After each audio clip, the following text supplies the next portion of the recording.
இந்த கொள்கையை பேருக்கு மட்டும் வச்சுக்கிட்டு நேரடியா சரண்டர் ஆகிறது, மறைமுகமா சரண்டர் ஆகிறது, இந்த மாதிரி அனுபவம் நமக்கு இல்லதான். அதுவும் நமக்கு சுட்டு போட்டாலும் வராது.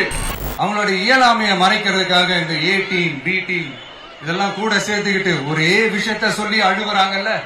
என்னன்னு சொல்லி அழுகுறாங்க? அனுபவம் இல்லாதவங்களால எப்படி ஆட்சி அதிகாரத்தை செய்ய முடியும் அப்படின்னு ஒரே விஷயத்த சொல்லி அழுகுறாங்கல்ல. அந்த அழுகைக்கு நாம ஒரு பதிலடி கொடுக்கணும்ல. மக்களே, நான் உங்களையே கேட்கிறேன், தெரியாம தான் கேட்கிறேன். இந்த அனுபவம் அனுபவம் அனுபவம்னு சொல்றாங்களே, அதிகாரத்தை வச்சு மக்கள் பணத்தை கொள்ளையடிச்சதை தாண்டி வேற ஏதாவது கொம்பு முளைச்ச பெரிய அனுபவம் இவங்களுக்கு இருக்குதா?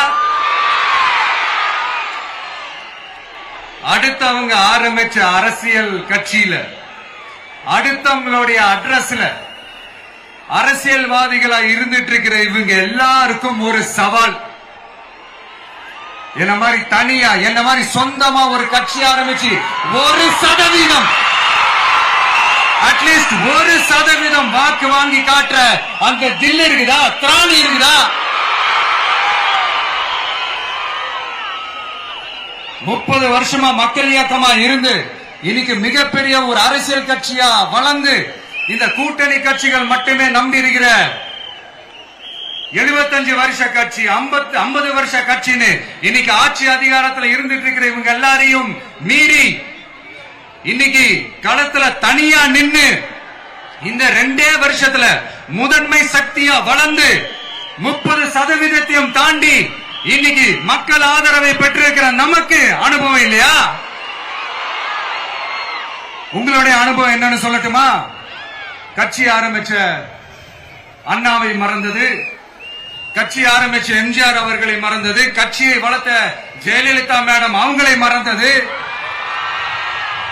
இவங்க எல்லாரும் சொன்ன விஷயங்கள், பேசின விஷயங்கள், எதையெல்லாம் ஃபாலோ பண்ணணும்னு சொன்ன விஷயங்கள் எல்லாத்தையும் மறந்தது. இவங்களுக்கு நமக்கு அனுபவம் இல்லையா? நமக்கு அனுபவம் இல்லதான். கொள்ளை அடிக்கிறதுல எங்களுக்கு அனுபவம் இல்லதான்.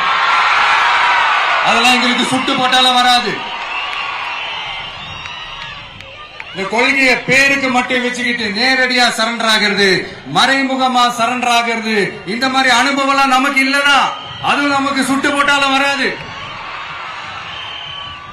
மக்களை நேசிக்கிற நல்ல குணம் இருந்தா போதும்யா.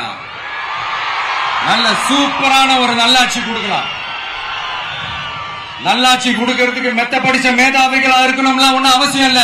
காமராஜர் அவர்கள் மாதிரியோ, எம்ஜிஆர் அவர்கள் மாதிரியோ மக்கள் சக்தியின் துணையால, மக்கள் மேல அக்கறையா இருக்கக்கூடிய நல்ல அதிகாரிகளின் துணையால சூப்பரான ஒரு நல்லாட்சி என்னால கொடுக்க முடியும், செஞ்சு காட்டுறேன்.